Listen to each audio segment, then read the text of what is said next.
Welcome in, everyone, to another episode of Yeah, Next with Meghan and Zora. I'm Zora. She's Meghan. We're in the thick of the basketball season right now. Towards the end of that non-conference schedule, but some teams have gotten in some conference play, and we're just going to get right into it because Meghan. I'm with the mayor of the Big Ten. Oh my God! And how have we not utilized the mayor in the proper way to break down what's going on in this particular conference? So we today are going to focus on the Big Ten, and rightfully so, because they have 8 teams ranked in the top 25. I was doing math yesterday and I was looking at all the other conferences. Out of the Power 4, that is by far the most. First off, you're the ultimate hype woman, and you are slowly but surely becoming the mayor of the Big Ten as you continue covering this conference for NBC and whatnot. 8 teams ranked as of last week in the AP Top 25. The week before, there were 9 teams, which is half of the conference. This is just absolutely crazy. Now, there's a couple reasons why this is the case. First and foremost, you add 4 teams from the West Coast to the Big Ten Conference: UCLA, USC, Oregon, Washington, who are traditional women's basketball powerhouses. USC, UCLA having great years, as you see UCLA, the number 1 team in the country, USC, a top 5 team consistently all year long. And then you have the teams that were already really good in the Big Ten over the last couple of years, like the Ohio States, your Iowas, your Michigans, your Nebraskas, that are also taking space up in the top 25. It's fascinating for a couple of reasons. One, it shows you how deep and how good this league is. But number 2, what I'm most interested in is when we have the NCAA tournament in a couple of months and what the committee's looking at. Traditionally, the Big Ten, when it was a 14-team conference, got 7, maybe 8 teams in a really good year. You have, as of 2 weeks ago, 9 teams ranked in the top 25, 8 teams ranked in the top 25 this past week. What are you going to do? Like, you have to obviously let more teams in. Do you let 10? Do you let 11 teams in? But then you're thinking, if you finish 11th in your league, you're looking at your fan base like, that doesn't sound very good. We just finished 11th in the Big Ten. But you very well may be an NCAA tournament team as a result. So it's really interesting just to see this shift. And we're seeing it in a lot of different conferences. The Big Ten obviously added teams. The SEC added teams. Big 12 has been changing a ton. ACC added a couple of teams. So, this is not the only conference that has this problem. But the Big Ten, like you mentioned, has more teams ranked than any other Power 4 conference. So how will this affect NCAA tournament implications in the long run? I'm curious to see. But from top to bottom, there is no easy win now in the Big Ten. At all. No, and the impact of how it turns up in seeding NCAA tournament and those at-large bids remains to be seen. And how the committee sees conference play, right? And what happens if you have a loss in conference play to a really good Oregon team, but they're not ranked, and how that affects the seeding, especially because, a lot of these Big Ten teams that are ranked, they're ranked 17, 24, 20, right on the cusp. I did, again, my math, I triple checked it. ACC, 6 ranked teams, SEC, 6 ranked teams, Big 12, 5. No, and I'm glad you're the one doing the math because I have full faith. Zora is an excellent student, everybody. So trust her math on that. Another point too, we're seeing, and I feel like a critique we've even had on a lot of these teams that are in the Power 4 conferences is they haven't played tough schedules yet. Well, it's almost like, how tough of a schedule in the non-conference can you really plan? You need wins on your resume at the end of the day when you are turning in that NCAA tournament resume. You have to have wins. And it's a reason why a lot of teams are scheduling not as tough non-conference schedules, because they have to beef up their resume because conference play is just that difficult. So as badly early on as you might want to play the top teams in the country, the math is not mathing right now for you to be able to do so. And with the transfer portal being how it is, so many freshmen coming into programs and playing right away, it takes time for your team to gel and mesh. So you don't have that early success necessarily in the non-conference against top talent that you may have had in the past. So it's an interesting trend we're seeing. I'm curious how its impact is, what the impact's going to be this season, especially as we've seen these conference expand. And, honestly, people say that teams aren't playing each other, high-ranked teams aren't playing each other in the non-conference. Meghan, each and every week we've done this podcast, there's been big-time matchups, and we're going to get to one, of course, Notre Dame and UConn, but even in the Big Ten, okay, you go, USC has played Ole Miss and Notre Dame. They're going to play UConn. Iowa State has played South Carolina. Iowa has played Tennessee, and I mean, they always play Iowa State. You know what I'm saying? I'm just going down the list. Michigan played South Carolina. Like, these teams have played people. UCLA, everyone has UCLA, South. So I'm not necessarily buying that narrative that, the non-conference schedule isn't tough, because teams have. It is tough for some teams. It is, but other ones in the past that we have traditionally seen, I'm looking at like teams like, Ohio State hasn't necessarily played the toughest non-conference schedule, right? Like teams like that, you're maybe seeing, and instead of, maybe you're used to seeing like 4 ranked matchups against these teams, you're maybe only seeing 1 or 2. So because you're going to see 6 or 7 in your conference schedule. Exactly. Because like, it's so hard now. So you have to really pick and choose. And you're seeing a lot of these top teams in like the MTEs over Thanksgiving, where it's like, you could play this team if it works out. MTEs, multi-team event. That accurate. It's new. It's not new, but I don't know why. Like, I just always thought of them as like tournaments when I was playing. It's tournament, MTE, tournament, whatever. Tomato. It's all the same. However you see it. Each week we always dissect a couple matchups. So we've got 2 today. We'll keep it rolling in the Big Ten, and this is like a conference matchup. One of those like early ones before it really gets going. Iowa at Michigan State. And the home team, the Spartans, get the win, but not without a fight. Wow. Michigan State. Robin Fralick comes in last season, and Michigan State has a great year, finished 4th in the league, get a double bye in the Big Ten tournament, go to the NCAA tournament for the first time in a while. She returns a lot of the same people, gets a lot of good pieces out of the transfer portal, and Michigan State has picked up right where they left off. They press you, they create a ton of possessions for themselves, they turn you over, and that's exactly what they were able to do against Iowa. The Hawkeyes led by double digits, I believe, in the 3rd quarter.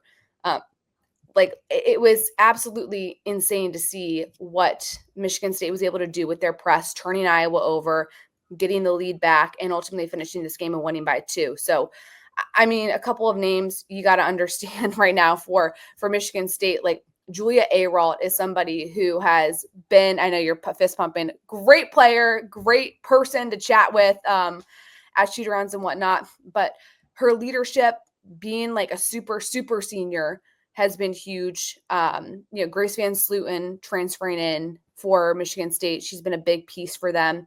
Nyla Hampton, like you go down the list, they've had so many really good pieces, but their ability to speed you up is huge, and it's going to help them tremendously in the Big Ten. It's where Iowa struggled against Tennessee last week or 2 weeks ago, was when they got turned over by Tennessee in that press, and that's exactly what Michigan State was able to do. The best start in Michigan State women's basketball history, and that says a lot because that's a storied program. You talk to any of the players, you mentioned the fact that this is Robin Fralick's 2nd season, and what they have enjoyed about being under her leadership is how much she empowers them. She's like, I mean, we talked to Julia Auriemma at Big Ten Media Day, and she's like, it's just the belief that she has. It's almost like I get to unlock superpowers in my game that I didn't realize I had, and she just tells me to go out there and be herself. Another player on that team that I'm really high on is Theron Halleck, and what she brings to the table. Not just her scoring ability, but like her tenacity, right? Her passion, her fight for the game. She's got swagger. Yeah, swagger. Iowa, has had some really interesting matchups, and it's kind of been like, a roller coaster. So you got that, you mentioned that the Tennessee loss, but then they got a big win against Iowa State. And then they dropped this one to Michigan State. But hey, Iowa, I believe it was either 7-0 and 8-0 or 8-0 is what they started before that loss to Tennessee. And of course, this is a team that was so synonymous with Caitlin Clark last year, right?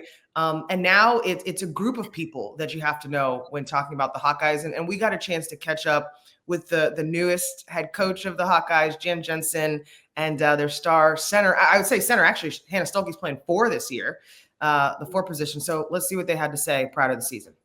It's crazy to think like you're a junior now because you came in, immediately played as a freshman 6th woman of the year in the Big Ten. Last year had this great year, dropped 47 in a game. Okay, like it was fire. This is why we love Hannah, because like boom, she's got the quick one-liners. What have you learned each year of your experience at Iowa that's allowed you to grow more and more confident? Yeah, I think freshman year was a really big learning curve for me.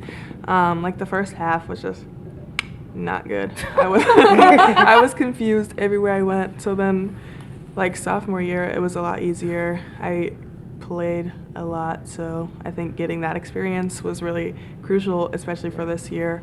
Now that all my seniors are gone, now it's my turn. I got to step up, and I'm ready.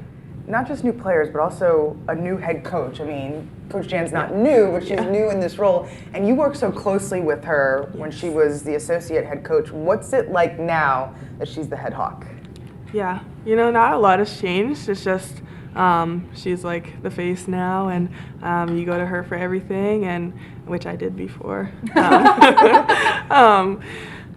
Yeah, she was my recruiter, so we've been really close for a really long time. So I think she's been with Coach Bluter for such a long time that the transition was pretty seamless, and she's doing amazing. How has your game progressed this offseason? What have you been most focused on? Yeah, my shot for sure.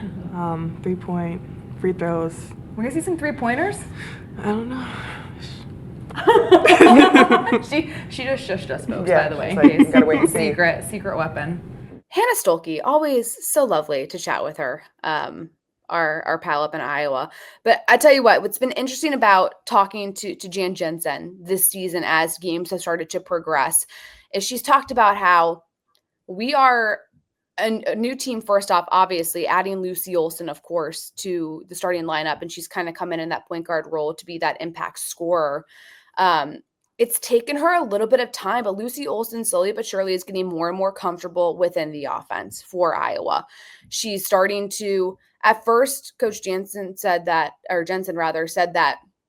she was almost like hesitating a little bit just because it was taking her some time to she wants to make the right reads. Iowa runs a read and react offense. And the more you have people that have played together, the easier that offense is to run. That's why they were so good at it for 4 years, because that starting five with Caitlin Clark was together for so long, 3 years. And then you had Kay Martin, Gabby Marshall, obviously last year, Hannah Stuelke, who ran it so often and so well. Lucy Olsen's taken a little bit of time. Hannah Stuelke's taken a little bit of time, I think, to transition to that 4 role. You're seeing her face up more, play more off the dribble, which she's really good at. It's just taken a little bit of time. Addison O'Grady, I think, has done a great job coming in as that 5 post player, that more traditional back to the back that you're used to seeing Iowa produce. They're coming along, but it's definitely a change. If you haven't watched Iowa yet and you're going into watching them thinking, oh, you talked about this. Lucy Olsen is plug and play for Caitlin Clark. That's not the case. No, but that doesn't need to be the case. Lucy Olsen is an elite scorer in her own right, and it's just a different style that they're getting used to themselves playing, and they're starting to get things to click more and more as we head into conference play. Yeah. Another matchup, and I'm going to preface this one because I know it seems like our pod is a Notre Dame Stan account because we bring them up so much. So I get how it seems, and I receive that. They're doing really well, and they're playing great teams. We have to talk about it, Meghan. What do you want us to do? Not talk about? It's the best backcourt in the country. Notre Dame's guards, Olivia Miles, Hannah Hidalgo, Sonia Citron, are the best trio in the country. I don't know what people want from us in terms of not talking about them. I love how you said trio, because put some respect on Sonia Citron's name. Another big matchup. I mean, this is 2 huge matchups in a row. Top 5 opponents, back-to-back weeks, and they show up again. Last week it was Texas. This week it was the Notre Dame UConn matchup in South Bend. And Notre Dame is, by the way, not a part of the conversation of top teams not scheduling tough non-conference schedules, right? Because Notre Dame arguably has one of the toughest non-conference schedules. I feel like they're playing a ranked team every other game. That being said, what Hannah Hidalgo was able to do against UConn, and it's not just the offense, it's the defense, right? It's she's getting it done on both ends. And then the heat check, she's coming down, when she gets going and everyone in the gym knows she's going to shoot. And she takes this in transition 3 from distance, and it just goes down, and you can't help but feel so much excitement watching her play. It radiates through the television, actually. You don't even have to be in the gym. It's so fun like her personality just shines. And it's why, like, you know, we love this game so much is, you know, you get to know players and what, like, the passion that she has for the game. And then Niele Ivey, you know, I am a Niele Ivey stan. I can You are. say that. I just think, you know, how she empowers her team, how she talks to them, how she gears them up. And then the fits are fire every time. Every game, it does. She never misses. It's that green dress was amazing. Yeah. That we saw on the sidelines.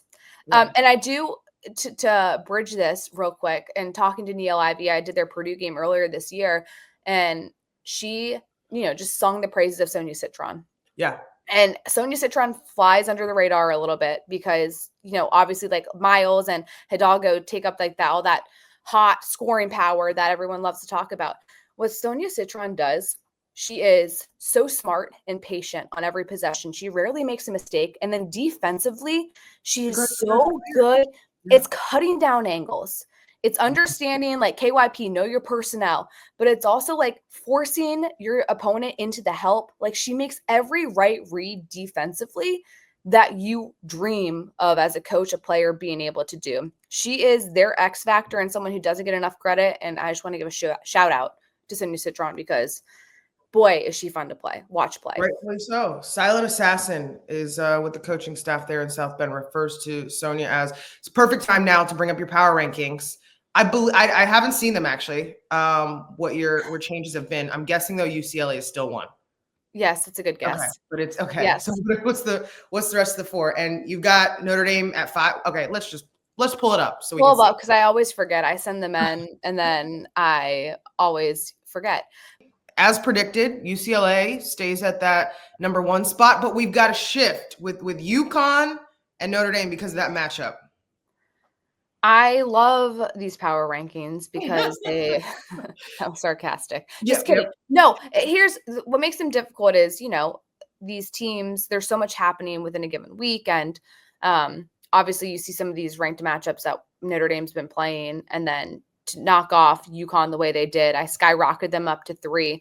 UCLA started Big Ten play this week, knocked off Washington on the road by 11. So what's impressed me about UCLA is now that they're playing Big Ten teams, of course, like those margins of victory are going to get a little slimmer, but they've taken care of business against the teams they're supposed to take care of business against. South Carolina just continues to get more comfortable, dominate when they have played with so much vengeance over the course of the last couple of weeks, and it's been really fun to watch. LSU, undefeated, you know, knocking off Stanford a couple weeks ago, getting ready for some SEC play, but we talk about talent on that team. Look no further than Flaja Johnson, and like Anissa Morrow. Like, I mean, so much fun to watch them in action. Then UConn dropping down again. That loss to Notre Dame, I was surprised that game was not closer than it was. You hope that AZ Fudd can get back as soon as possible. Yeah. They don't have that depth that would be really helpful to have this time of year, but they rebounded against Georgetown. They started conference play. UConn's actually about to play 3 games in less than a week. They got to play Iowa State later this week, which is going to be a big matchup for them as well. So they're your power rankings. USC game with UConn that's this week, no? Say it again. UConn USC playing. Let's go to let's see. Saturday. Oh, that's the Saturday. But Wednesday they play. Okay, so what a week. Wednesday right, they play Iowa. USC Wednesday yet. They play Iowa State, right? Hold on. This is real time, people. We're trying to keep up with all the matchups, just like you. I know, Natalie. You can. Yeah. Okay. So this is the week for UConn. They play Iowa State on the 17th, which is tomorrow. Sorry, I won't say that. Here's the week for UConn. They play Iowa State on the 17th, and they got to play USC on the 21st. It's a big week, big rebound for them. Are both in stores? I know USC is in stores. USC is in stores. Iowa State, I believe, is at Mohegan Sun. Which is home game. Which is practically a home game for them. Yeah. So there you have it. Iowa State been consistently ranked in the top 25 all season long. USC. That's going to be fun. Looking a little Paige Becker's JuJu Watkins matchup, two of the top Yeah. names in college basketball. I love how every week there's appointment viewing. And when actually, and yes, this is what we do for a living. So we keep up with what's going on, but like there's certain games that are like in my calendar. Even if I don't even have like a game that I have to call of those teams, it's in my calendar because I want to make sure I'm sitting down watching right for tip off. Are you a paper calendar girl or No. you're an No iPad paper girl. calendar. You're paper. Yeah, I'm paper calendar too. I am the phone. Yeah, that's why I thought Everything's you were an an app. electronic version. I wake up every morning and I look in my app and I'm like, oh, this is what is happening today. Not to expose Zora, but every single day, at least when we're working together, she has her schedule up. And as she finishes things, instead of like checking them off or crossing them off, she deletes them from her iPad and she's on to the next thing. So this is an organized gal and she is staying on task. Well, and it's embarrassing because it's as detailed as like eat breakfast, work out. Hey, I mean, these are good print reminders. your boards. I mean, I have to put if it's not on there, then it doesn't get done. Speaking of, hopefully our lists are going to get a little bit lighter the next few weeks because Got Next is going to take a little bit of a holiday break. But to prepare you, we talked about all these matchups. So Meghan, you came up with a list of things that people should put in their calendars, whether it's on paper or in the phone, that they should have over this holiday season. Paper or phone, whatever. So you're going to have another couple of MTEs, as Zora's favorite phrase to say, some of these multi-team events that you're going to see some matchups for. But yeah, coming up here, you got UConn, Iowa State. I love that. OU, Michigan is going to be a really good game. Do not sleep on the Sooners and do not sleep on the Wolverines. And see how many matchups Oklahoma has. How many Texas, and then they get into the thick of it quickly. Yeah. No, OU is coming down to it. So I'm big on the Sooners. Reagan Beers leads the nation in field goal percentage, 72%. Just must watch television. Their offense is such a well-oiled machine. If you enjoy offense, tune into the Sooners. UConn, USC. I mean, UCLA, Nebraska. I think it's going to be a really fun game just because of the big matchups between Alexis Markowski and Lauren Betts. And this is where I'm so curious of how teams are going to try to guard Lauren Betts in the Big Ten. Because she's 6'7", she can pass out of any type of trap.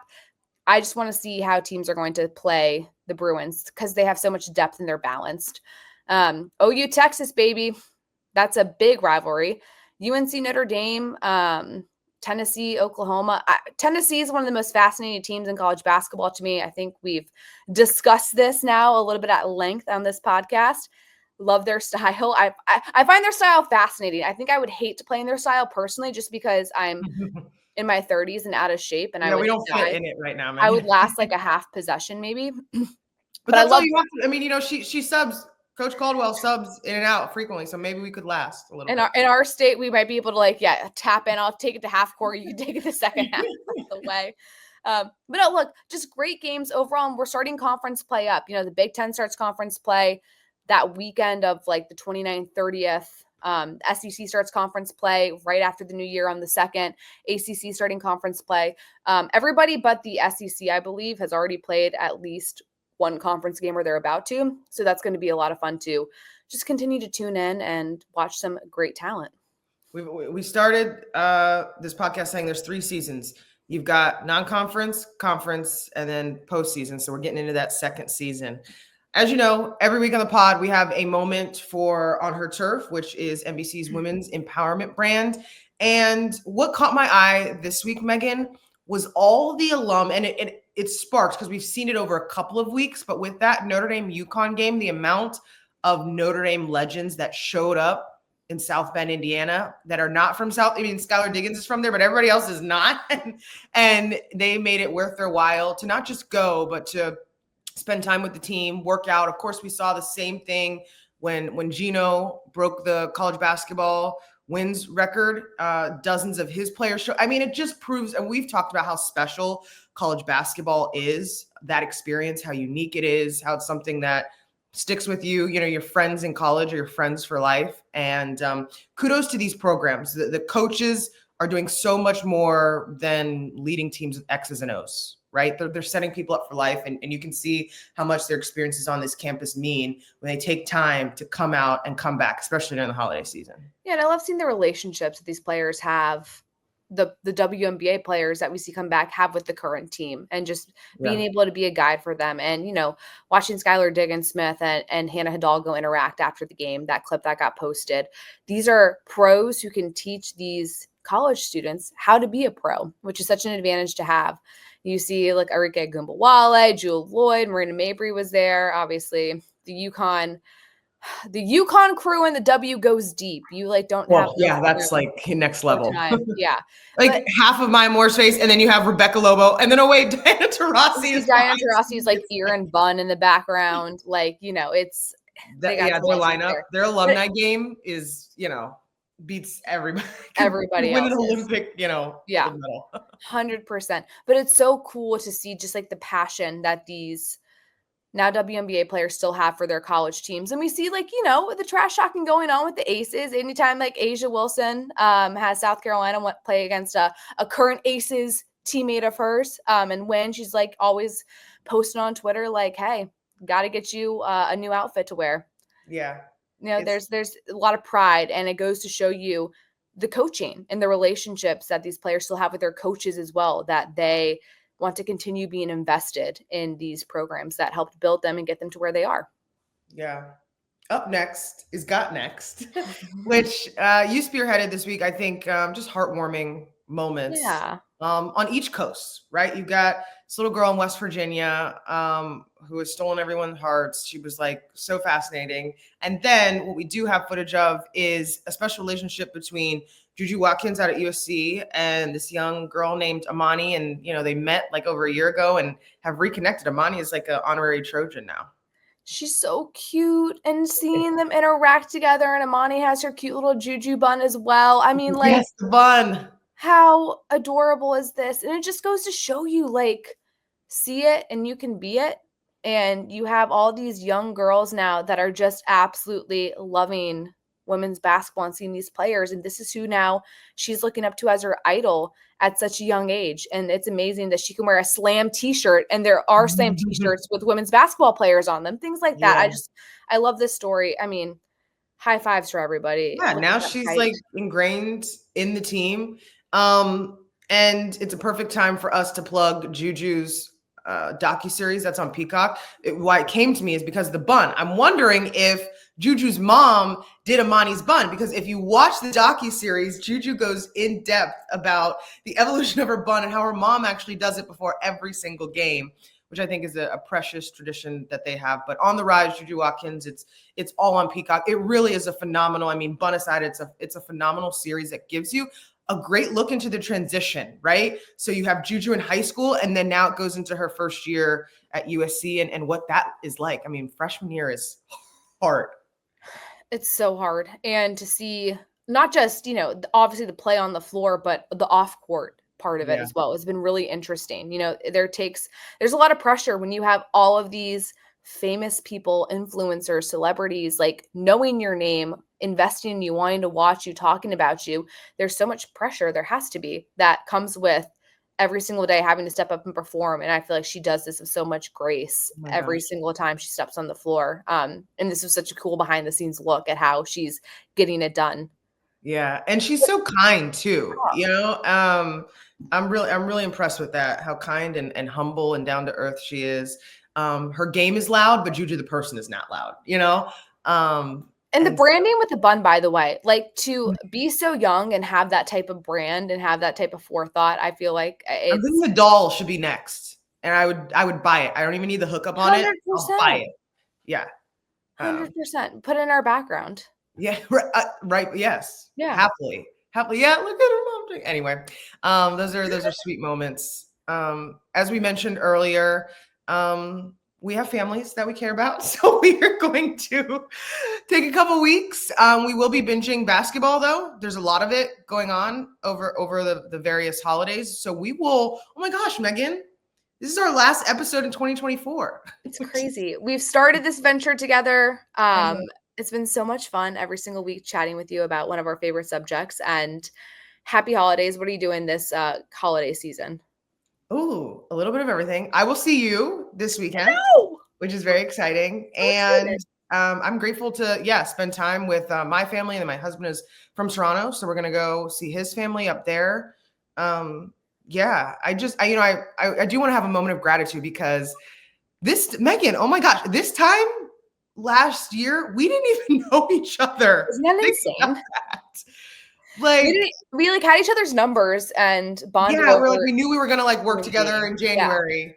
And all that sparked from that. So I mean, that's the power of the orange ball, right? Like, you are now one of my closest friends, and we get to do it's so funny. We'll be texting and we'll go straight from like work to like something that has nothing to do with work. So I love that I get to do this with you, and that we came up with this idea for this show on the road as we were covering games. We just thought there was more of a need to talk women's basketball. Shout out to NBC for listening and seeing our vision. And here we are. So upward and onward in 25. That was so well said. I don't want to like back it. I don't want to like have to speak afterwards, but everything you said, obviously so grateful for your friendship and how close you and I have been able to get through this sport, through this career field, all the above. And just so fun to share a passion that, you know, runs deep for both of us. And now is like something a lot of people are taking interest in, as they should. So, and obviously thank you to our producer, Natalie, Erica, all the people behind the scenes that make this thing run and work. And a special thanks to NBC Sports for letting us take on this venture and talk about this crazy little thing we do and that we love. Got Next. We'll see you next year. So happy holidays to you and yours. Stay safe and healthy. And if you need more Got Next content, hey, we got some bonus episodes dropping in the next few weeks. So you can either catch up or listen or watch wherever you get your podcast. So thank you, and we'll see you soon. See you next year. My favorite joke to say in elementary school. It holds true here. Addicts.